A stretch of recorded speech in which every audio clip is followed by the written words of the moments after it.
What is up, you filthy flapjacks? This is Wes. You are listening to the Ear Coffee Podcast.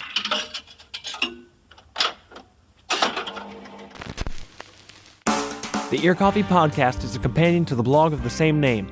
However, instead of reading about it, people will just tell you about it. Along with monthly album reviews and news commentary, you'll hear interviews with artists. For the momentous second episode, I talked with local folk rock band Nick Check and the Dead Century. We discussed the band's origin, their recent single, One More Year, Molly, and more. Sit back and listen in. Where are each of you guys from? Like, from here? You guys have, or you two have a connection to California? Yeah, so we're brothers. John Paul and me. John Paul and me. Yeah. California. So we grew up in northern Illinois. It's actually sort of peripherally how we know Austin. In a little town called Rockton. Where they make soft serve ice cream. Yeah. Rockton's claim to fame is the Taylor-free soft serve ice cream machine. Not too shabby. I didn't know that, to be honest. Oh, really? Yeah. Our family is in San Diego now, so that's kind of a home in a certain sense. Yeah. And So I'm from Rockford, Illinois, which is sort of if you can call it it's not a thriving metropolis, it's a dying something. Yeah. Rockford used to be the nail and screw capital. Screw capital of the world. Yeah. They made a lot of screws there. Ice cream machine screws. The story is that during World War II, it was one of the places that Hitler had on his list of cities in the United States that he was gonna bomb because the screws that were made in Rockford were so important to all the stuff they used in the military. And that was the last time anyone outside the country cared about Rockford. That's entirely true. And maybe inside the country. Yes. Yeah. Cheap trick is from I know where you're from. Yeah. All right, how did each of you get involved in music? I mean, I kind of know some of your backstory because we were actually in a little shitty little band for a summer and played in a high school band together. And Cool. So I know that. But what about the rest of you guys? How did you get What do you started? I play saxophone and I play keyboards with him. Oh, cool. Okay, sweet. Right on. Yeah. And where did you guys kind of get started? What did you start on your current instruments, like guitar, bass, drums, whatever? How did that all happen? Keeping it For broad. me, I started playing baritone, but that doesn't say that. But I started playing drums when I was Rip a baritone solo on the next single or something? Yeah, exactly. Do you still play? Two. No. Anyway.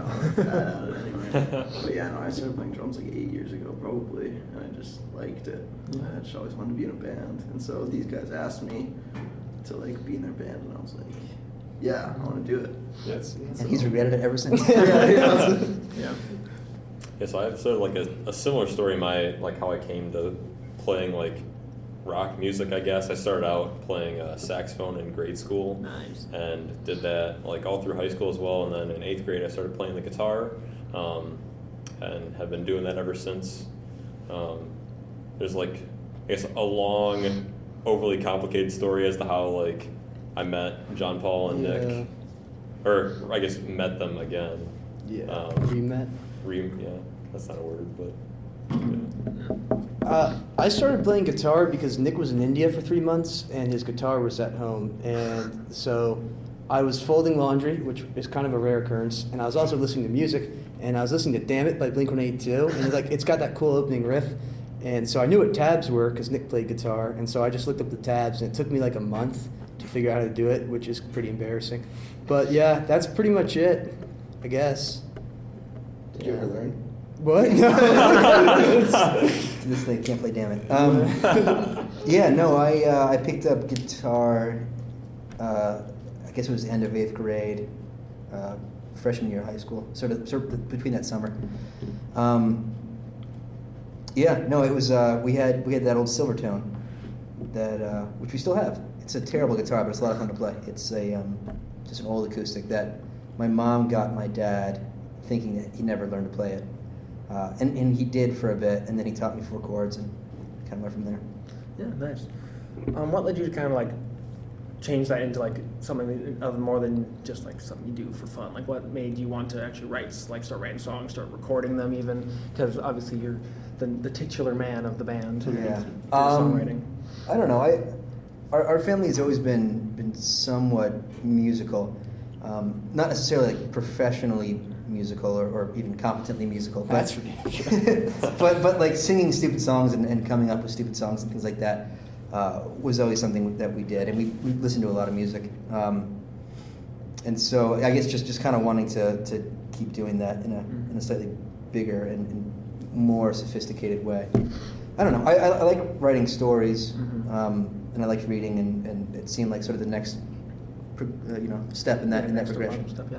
Where do you get most of your inspiration from for the songs? Like, I mean, because there's a range of songs from like writing about a guy in a hotel, and then looking like a girl looking at birds in a loveless relationship and all that stuff, and like those are all stories. Like, Yeah. did you just kind of like just brainstorm story ideas and then just like I'm gonna take this one and make a song out of it, or like Kind of, yeah. The songs I think I do best are character driven.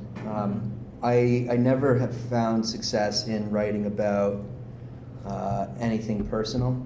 It always comes across as sort of a caricature, and the whole like singing about something personal just seems sort of self-conceited and masturbatory to a certain sense. So I liked the idea of exploring different situations through the lens, as it were, of other characters.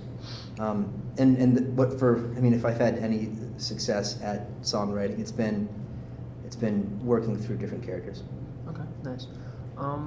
So when it's kind of confusing because the first band or the first gig listed on the Facebook page is before Nevada Sun was even released, but that was recorded almost like pretty much just by you with like some. I think you played drums on it on a couple songs. Oh, for Cajon, maybe. Yeah. No, oh, I played cajon on the song. Yeah. Miniature. I just looked at like or the Bandcamp credits, so I'm like, oh, nice. Yeah. Yeah, no. Nevada Sun was a musical engineering clusterfuck. We didn't know what we were doing at any given point. I mean, we had some songs, but the way that I guess I've traditionally written songs is just very sort of folk based, very skeletal. So I'll have a couple of chords in mind or a progression in mind, and then lyrics will sort of like flop on top of it, and there'll be some sort of melody. But attention to any like good drum part or a solo part or a good bass line that does anything besides follow the roots. Like a good guitar hook. That's something that I was never super great at, especially when I was writing those songs. And so those came as kind of an afterthought during Nevada Sun. So it's compositionally a nightmare, and then we also didn't know what we were doing recording wise. So we had a couple mics and just kind of clicked play. Yeah, who Stephen Aram or whatever, is that like Steve Aram? Yeah, he resurrected the shit we gave him and turned it into something palatable. listenable? Yeah. Yeah, no, he's a whiz in his own right. He does have a lot of work out there that sounds like a lot more professional, and really I think good. the stems we sent him weren't exactly top notch. So Yeah. So did like you guys get together as a quartet before you like ended up in San Diego, or was that recorded like when you guys were living there? No. So John Paul and I started playing some tunes in San Diego for a bit. We have a friend out there, a guy called Nick Chamberlain, who studied percussion and music engineering in college, and so he was really good at just following along. So he learned pretty fast, and we played a couple gigs around San Diego. And then we came back and tried to record stuff. Yeah. Is that where is the dive bar thing real? Yeah, On the Facebook page? that is 100% Yeah. real. Stumpy. So what happened? We were playing at this place, and we played there a few times, and it was called the Rook, and it was a real dump. But they gave me free drinks, so we kept coming back, and that's really the It's only. the story of our life. But yeah, we were playing, and I mean it's a really small place. Like I think like their fire marshal sign said like 89 people or something, like real paltry number like that. Yeah, it can't be bigger than this room. And we were playing, and this dude walked in through the door, and he didn't have an arm, and it was very clear that he was not born that way. Like he had lost this arm in either some accident or probably an altercation. But he came in, and he also had like, I mean I don't know if it was a machete, but it was like a good 12-inch blade just kind of dangling from his hip. And yeah, he walked in, and he walked to the bartender, and they had some exchange, and he wanted to go out back and talk. But the bartender was very insistent that they go out in front and talk, and I think that's because they were like street view, and he didn't want to get hacked to bits. And It was one of those things where he sat down, and then the bartender pulled out a knife, Yeah. and then two people sitting at the bar pulled out a knife, It was a creepy place. Yeah. No, I don't know if they Everyone got made. knives. Jeez. I don't know if they made their money on bar sales alone. Yeah, probably not. Yeah. So did you guys? Was that when it was just like you pretty much, and like you were just recording it, and that was before you met/re-met these two? When you did Nevada Sun in San Diego? So I'm sorry. One more time. I was Sorry. for that. When you excuse me, when you recorded Nevada Sun, was that before you met/re-met these two, and it was pretty just like Yeah. you and then like Nick Chamberlain and other people like helping out with different parts? Well, Sorry. so we actually recorded it in Minnesota, and then we went Oh, and you back sent home, it to back home in San Diego for the summer. Okay. And started playing it. So so you guys were working as a quartet at the time. No. So yeah. So It's really confusing. It's Yeah. like Yeah. a lot of detail. I don't know. we don't want to bog you down with too much detail. It was fits and starts. Yeah. So John Paul and I were playing around the cities a bit, and we were picking up different cajon players, just to keep rhythm. So we played with a friend of ours, a kid called Alice Krajcek, for a bit. He did well, and then he was dipping out to Brazil for a while to do some studying down there. And so we were looking on the barrel of a couple shows where we needed someone to do percussion, and then we bumped into Rob. He was putting, and that's and our eyes met across the room. Yeah, he was putting some shit away, and we said, Drums, putting drums away. "Do you want to play drums?" And he said, "Yeah." Yeah, no, he was putting drums away, and I think our opener was, "Hey, do you play drums?" Do you know who plays drums? Do you know what he's, as he's holding the bass drum, like, This isn't mine. yeah. So we did a couple bits where I think Rob played cajon, and then we all decided that was stupid because he had actual drums. Yeah. Drums are more fun. And because cajon's just And then you met Austin. The Treks met Austin again at a wedding. Yeah. And then asked him to join the band, and Yeah. then Austin's been in the band for about a year now. Yeah. We needed someone who could play guitar. Yeah. Yeah. Yeah, 'cause and who went to the U. Yeah, because it was leading up to the first time that we played together as a band was at the Battle of the Bands at the U last spring. Mhm. And so the John Paul, like Rob said, came up to me at the wedding and said, because he had gone to the same high school as me in Rockford for my freshman year, but then after that moved to California with his family, so I never saw him again.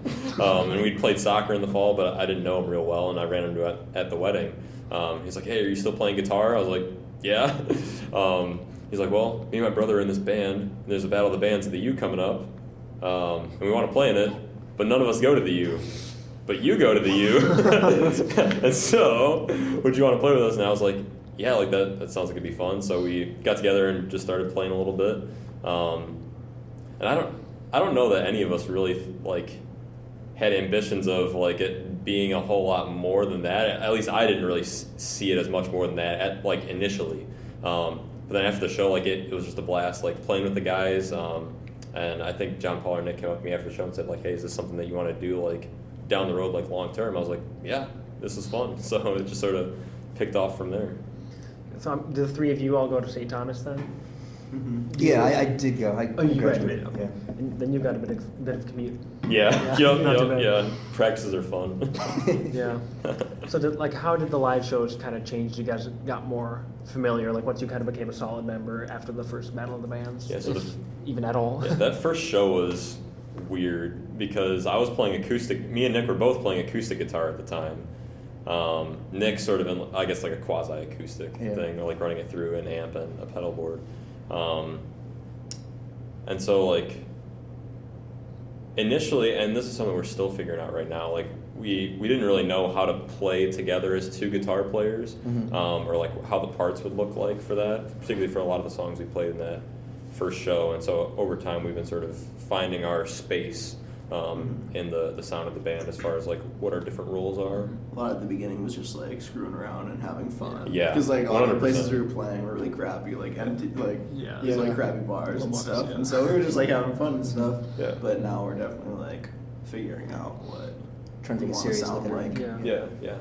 What rec did you guys play? Because at that point, I'm guessing you only had like at least 5 released songs or so from the EP, and like Did you just like play other songs you just haven't recorded, do like covers? Yeah. Yeah. A lot of covers? A little bit of Yes. both, yeah. Yeah. Yeah, no, and we still need to finish recording some other stuff. We have a decent arsenal of original stuff, and we're working at adding more. But we have enough, I think, that we could sit down and record something more serious. Do you intend to do that hopefully Yes. this year? Yes, that's the idea. Nice. Like a full length or an EP again, or That's a good question. not sure yet? That's a good question. No spoilers if you don't want to say. Yeah, no, I'd like to do something a little bit longer than Nevada Sun. I don't know what qualifies as an album. What, like 8 songs? And we can call it. Yeah, I think More it's than 30 minutes, because like some people are like assholes and they release like 60-minute EPs. It's like, Yeah. fucking EP. Yeah. I don't know. I think we could probably put 8 good songs together. Yeah, I think so. We'd recycle. I think like we'd recycle Molly One More Year as Yeah. part of That's it. what a single hit. And it'd be an opportunity, something that we've talked about before, is like taking another look at some of those songs that are on Nevada Sun, and because Reworking them. because those songs, like as we've said already, were done like before the band, like as it exists right now, really took shape, and so the way we play those songs live is very different than the way that they appear on the album or on the EP in some cases, and so it'd be interesting to sort of get a chance to take another look at some of those, I think. Yeah. Nice. What was the process like for recording the single? Because it's fairly recent, so I'm guessing it was recorded and kind of finished kind of recently too? Yeah. It was definitely more refreshing, I think, and productive than some of the recording stuff we've done in the past. Obviously, we're all pretty new to it, recording and taking serious looks at how things fit in mixes. But I think we came into it with a bit more know-how in terms of what we actually wanted. So that was refreshing because we definitely stumbled through some stuff and we didn't know what we were doing. The other cool thing was that Noah, the guy that we recorded it with, was really active in the recording process. So he would stop you if you weren't doing something right, and he would say, "This doesn't sound good," or "I don't know where you're going with this," or something like that. And it's helpful to have that kind of like immediate feedback, especially like really critical feedback to kind of keep you steady. Yeah. Anyone else have feedback for that? I think that in general, like the process for the way that those two songs came together was kind of like, I think haphazard is the best way to describe it. But I think part of that is like what Nick was saying. We didn't have a lot of experience going into it, and so I don't know what else you would have expected out of that process. And I think now we've gotten to see sort of what it takes to get a song from like an idea into a finished recording. So now that we've seen that whole process from start to finish, I think we have a better feel moving forward for how to take a look at some of these other songs and get them down. So for those songs specifically, did you just like kind of write them individually and then just bring them to the band and be like, I wrote these, let's figure out an arrangement, or like did you kind of half-ass figure everything out yourself and then like kind of bring ideas to them, or how does that process kind of work? Yeah, so for those two songs, I think I came with an okay idea in terms of like the basic composition. I mean, that said, like I mentioned earlier, I'm not super great about coming up with different parts of songs, outside of just like the bones of it. And so it was definitely collaborative in terms of like that lead guitar part is almost entirely Austin's invention. The drum part is that's all Rob. I can't describe drums other than going. Basically, I think I did write the bass part. Yeah, that's I think I did the bass part. But no, and that was really refreshing. We're working on a song. We're actually recording it in front of cameras tomorrow, which is sort of exciting. Nice. A tune called 10 Ton Summer, and that's coming together much more collaboratively than anything we've done before, and I think it's a stronger song because of it. I came in and it was just I had chords and like maybe a guitar riff or two, and then we bounced ideas back and forth, and so Austin's come up with this really cool guitar hook at the beginning. Rob went through a couple different drum arrangements and has settled on something that sounds really good right now. And actually, I think John Paul came up with the bass part. Yeah, it happens from time to time. Good job, John Paul. Yeah. So that kind of collaborative thing is something that we definitely want to do more. It's new to us, but I think we've seen how it has the potential to like be very And that's because refreshing. Oh, sorry. Yeah, no, go for it. But that's also because like this is the first time we're like writing new music kind of together. Yeah, It's that's true. Yeah, they don't already have it established and bringing it to Yeah, us. so I think previously, I think every song that we've done was written at least before I ever started playing with the guys.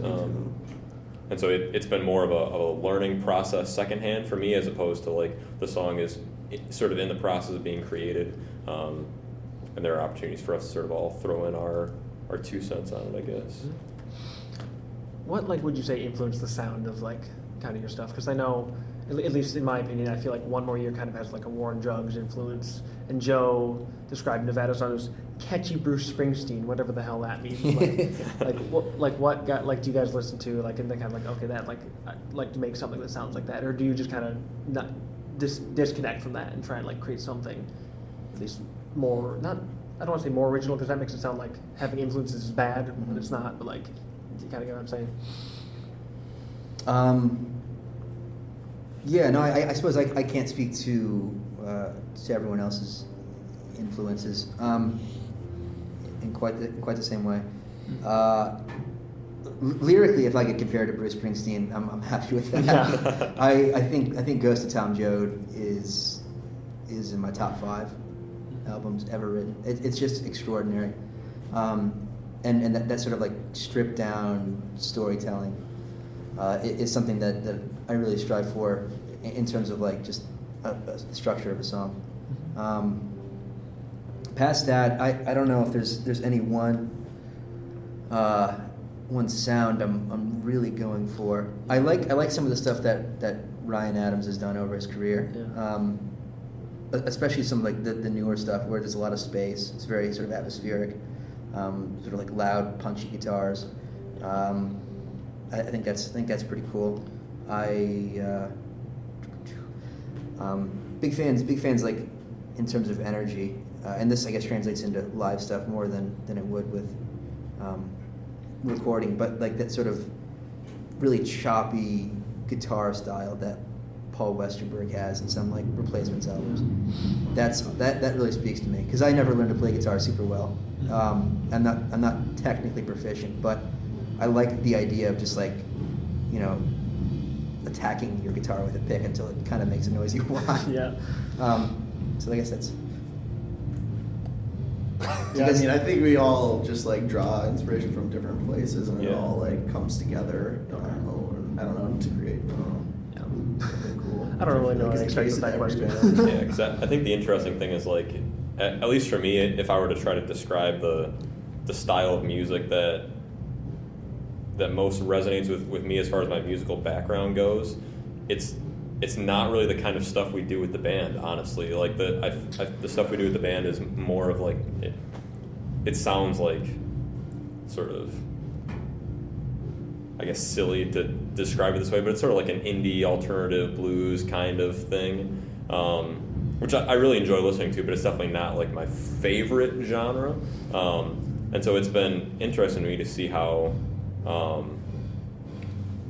some of those things that I enjoy from other styles of music have worked their way into some of these songs. Growing up, I listened to a ton of Fall Out Boy and just a ton of different pop punk kind of stuff. And that was the music that really got me interested in playing guitar. But again, that's not really the kind of stuff we do with the band. And so finding a way to interpret those influences in the context of the songs we're doing has been sort of a fun challenge. Who's your biggest influence for bass? I mean, honestly, with bass, you either have the people who are famous or the people who are super technically proficient, and I mean, I can't do any of the stuff that they do, and it's cool to listen to, I guess, but I don't know. Richard Dodson, I would say, is, but That's just because what he does is really simple, though. So I don't think you can really be influenced on bass. Like, No. yeah, the main influence is the Just kinda chord giving you shit. structure. I'm gathered a vibe of giving you shit and I'm jumping Yeah, on that's fair. So now that you guys have kind of been playing around like for like a year as a group and then 2 years or so in total, what are your guys' thoughts on like just kind of the Minneapolis, St. Paul, like the scene in the area, like playing with like a lot of different bands at Battle of the Bands, maybe different like bar patrons, like or bar bands or whatever, like. Yeah, we like playing the Battle of the Bands. Good spot to meet a ton of new people. We met a bunch of people there, so a bunch of friends. We've been trying to stop playing bars and stuff and start doing like building bills with other bands, collaborating more. We want to get into the house show scene, so like Midway Access, Paper House, The Drop Off. There's a bunch of like house shows that are really big, and I feel like we could reach out and build a big fan base there. So I think that's a good direction that we're going to start focusing on. But other than that, opening for bigger acts. Yeah. It's definitely something that I didn't appreciate well enough, the Minneapolis music scene, or the Twin Cities music scene, until I started playing around, which, I mean, I kind of kicked myself, because there's a lot of really good talent just sort of, floating under the radar in the cities, and I wish that I'd gone out and seen some of these acts earlier. But it's refreshing. It's cool to see so many good acts out there. Yeah, I've loved like the times that I think I've seen it most has been sort of like what Rob was saying at stuff like the Battle of the Bands, where you have the opportunity to play alongside very, very talented musicians, and I come away from the 2 times we've done it, both times I've come away and just said, wow, all of the bands that played tonight were so good, and so different from each other too, and so I think that it's a great opportunity to get to know some very talented musicians that maybe you would never have otherwise met, and an opportunity to hear music that maybe you would not have listened to on your own, and so it's an interesting way to sort of expand your musical horizons, I guess, within the Twin Cities. Do you guys have a dream venue? I mean, one with a massive payout. Fair.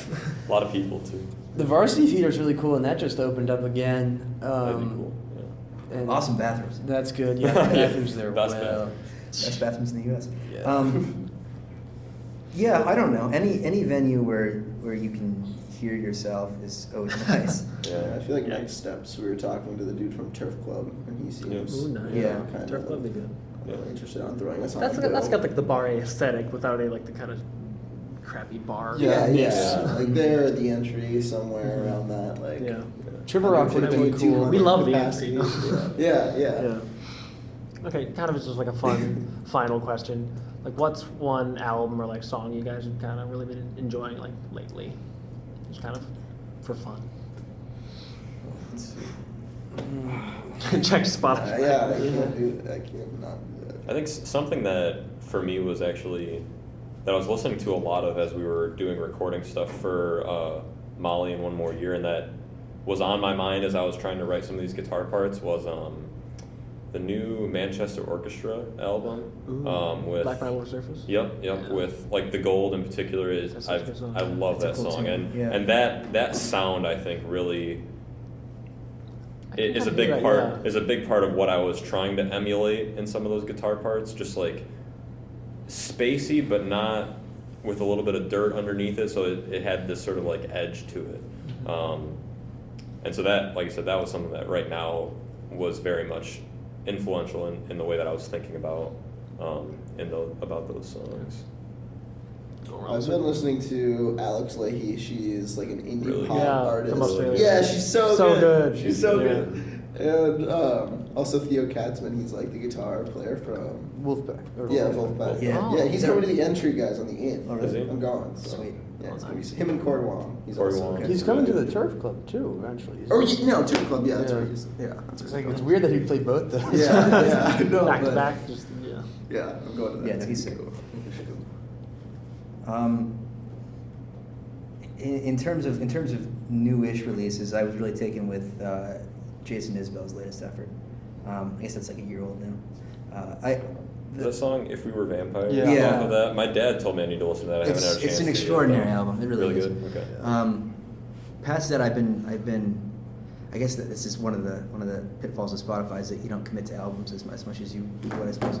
I've been kind of trying to find songs that I was really into in high school, like listening to playlists I made when I was in high school, and seeing what parts hold up and what parts don't. Yeah. And there were some gems back there, like some old Black Keys songs I haven't heard in forever. Like, oh, this is an awesome tune. I should work this in. And then some like really Macklemore? Yeah, well, there's like, Oh, yeah, man. exactly. There's like some really bombastic indie stuff that's just way over the top and synth heavy, and I don't know what I ever saw in it. So that's been really fun. I guess as far as like albums go, this one also came out a long time ago, but City Club by the Growlers, I've been listening to a lot.